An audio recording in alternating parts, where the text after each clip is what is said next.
আমৃত্যু ভালোবাসি তোকে। লেখিকা সালমা চৌধুরী। আর গল্প পাঠে আমি স্বর্ণালী। এত বছর পর নিজের রুমটা আচ্ছাদিত নয়নে দেখছে আবির। সেই পরিচিত ঘ্রাণ, যেখানে সে নিজের জীবনের 12টা বছর কাটিয়েছিল। যেই রুমটা ছিল তার একান্তই ব্যক্তিগত, আজও তাই আছে। একটা জিনিসও এদিক সেদিক হতে দেননি আবিরের মা মালিয়া খান। এমনকি রুমে বছরের পর বছর তালা দিয়ে রেখেছেন তিনি। যখনই ছেলের কথা মনে হতো ছেলের রুমে এসে নীরবে কেঁদে যেতেন, যেন কেউ বুঝতে না পারে। আবির রুমে ঢুকে লাগেজ খুলে নিজের পরনে টি শার্ট হাতে শাওয়ার নিতে চলে যায়। শাওয়ার শেষে বের হলে একটা কফি কালারের টি শার্ট আর একটা ট্রাউজার পরে হাতে তোয়ালে নিয়ে মাথা মুছতে মুছতে খাটে বসে আছে তানভীর।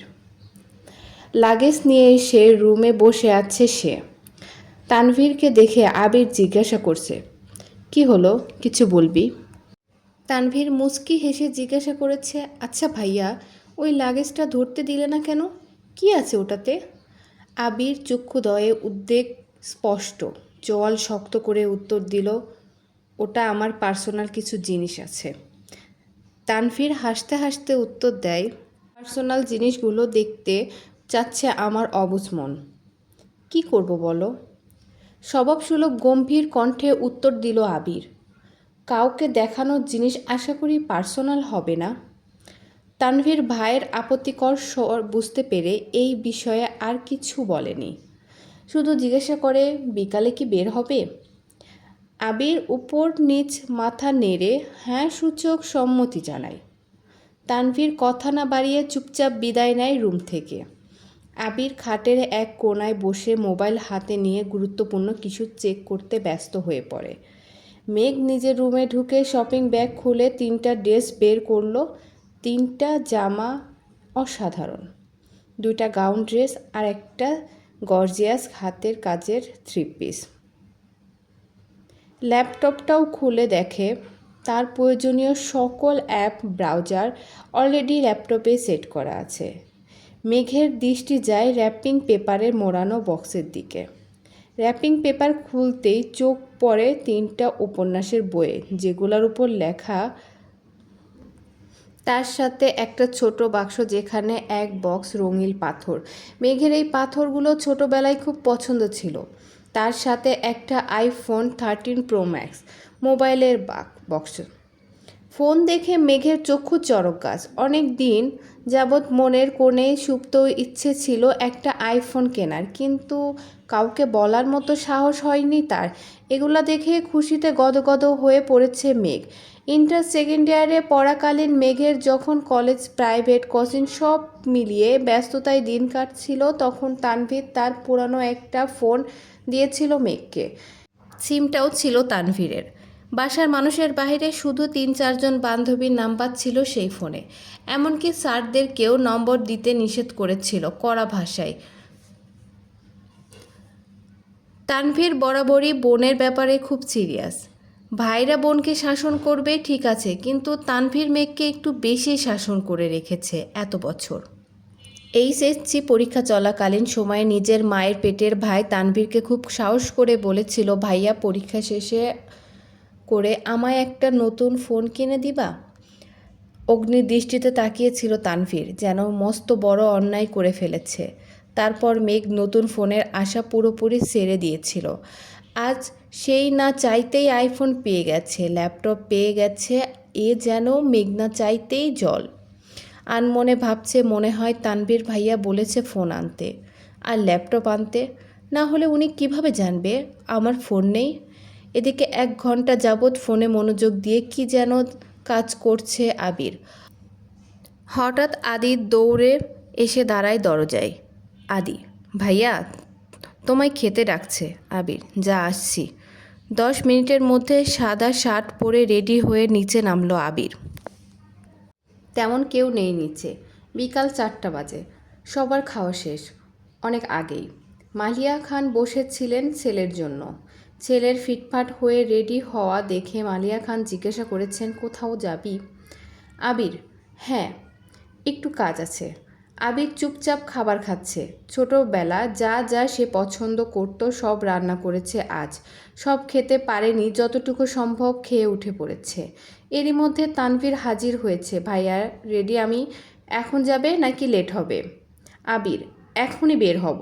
মালিহা খান রান্নাঘর থেকে ডেকে বলেছেন, গাড়ি নিয়ে বের হবি না, চাবি নিয়ে যা। আবির, গাড়ি লাগবে না আম্মু। দুই ভাই বের হয়ে গেল।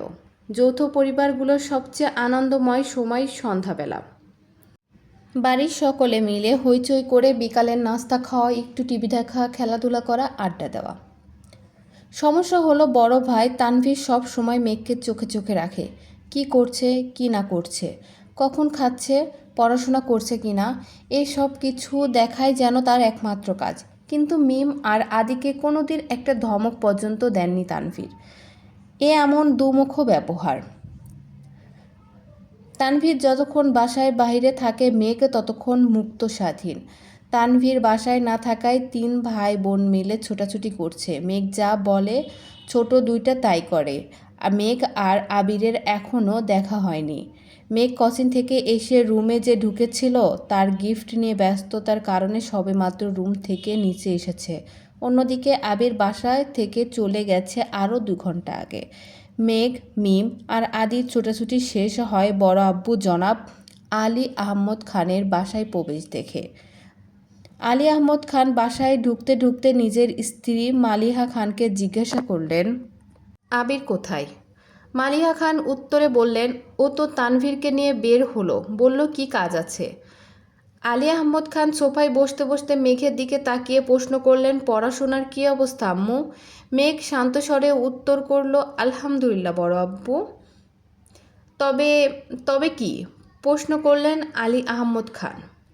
আমার ফিজিক্স আর ম্যাথে একটু সমস্যা, কোচিনের সাথে কোলাতে পারছি না। প্রাইভেটগুলোতেও অনেকটা এগিয়ে গেছে। আলী আহমদ খান, ঠিক আছে, তোমার জন্য প্রাইভেট টিউটর নিয়ে আসবো। কাল বা পরশুর মধ্যে ম্যানেজ করতেছি, তুমি চিন্তা করো না। মন দিয়ে পড়াশোনা করো আম্মু। তোমার ভাই তানভীর তো আমার কোনো কথা শোনে না, আর না শুনে তোমার আব্বুর কথা। কোথা থেকে মাথায় ভূত চেপেছে রাজনীতি করবে, পড়াশোনার গুরুত্ব না দিয়ে রাজনীতিতে গুরুত্ব দিচ্ছে। তুমি পড়াশোনা করো ভালো করে, মেডিকেল অথবা ঢাকা বিশ্ববিদ্যালয়ে যেন চান্সটা হয়ে যায়। মেঘ, জি বড় আব্বু, চেষ্টা করব। খেয়েছো কিছু তোমরা? আলী আহমদ খান জিজ্ঞাসা করলেন। এবার উত্তরটা মিম দিল, হ্যাঁ বড় আব্বু, খেয়েছি আমরা। ঠিক আছে, এখন রুমে গিয়ে পড়তে বসো। 3 ভাই বোন কোনো কথা না বলে 3 দিকে যার যার রুমে চলে যায়। রাত 9টায় বাড়িতে ঢুকে আবির আর তানভীর। খাবার টেবিলে খেতে বসেছেন 3 ভাই আর আদি। মিম, মেঘ কেউ নেই। রান্নাঘরে 3 যা খাবার রেডি করছে। বিকালে আবির সাদা শার্ট পরে বের হয়েছিল।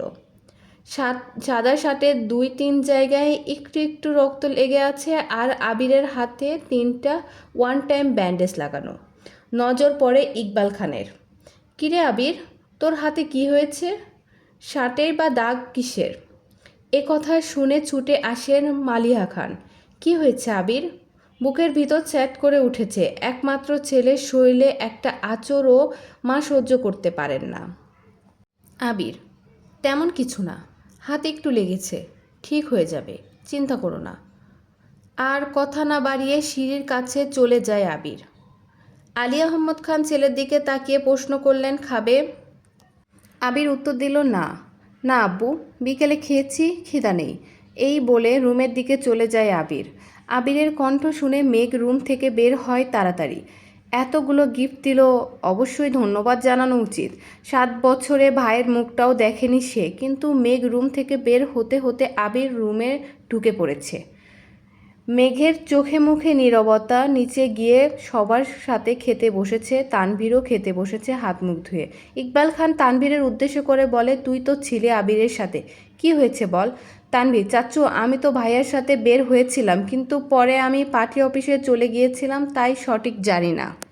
মেঘ যেন কিছুই বুঝতে পারছে না। বাড়িতে এসেছে 7-8 ঘন্টা হয়েছে মানুষটার, অথচ সে এখনই দেখেনি তাকে। তার মধ্যে আবার কি অঘটন ঘটিয়ে ফেলেছে।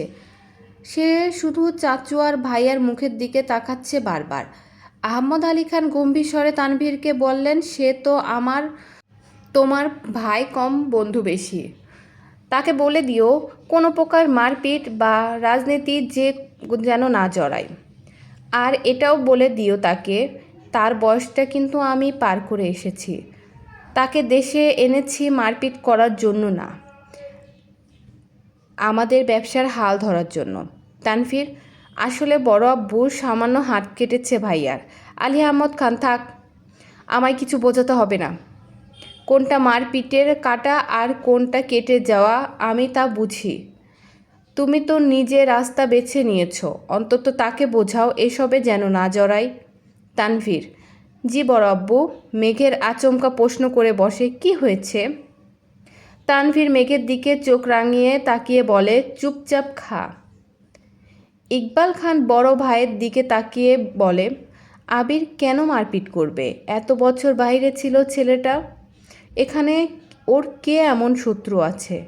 বাড়ির সবার মধ্যে নীরবতা, কেউ কোনো কথা বলছে না। মেঘ মনে মনে ভাবছে, আবির ভাইয়া মারপিট করেছে, কিন্তু কেন?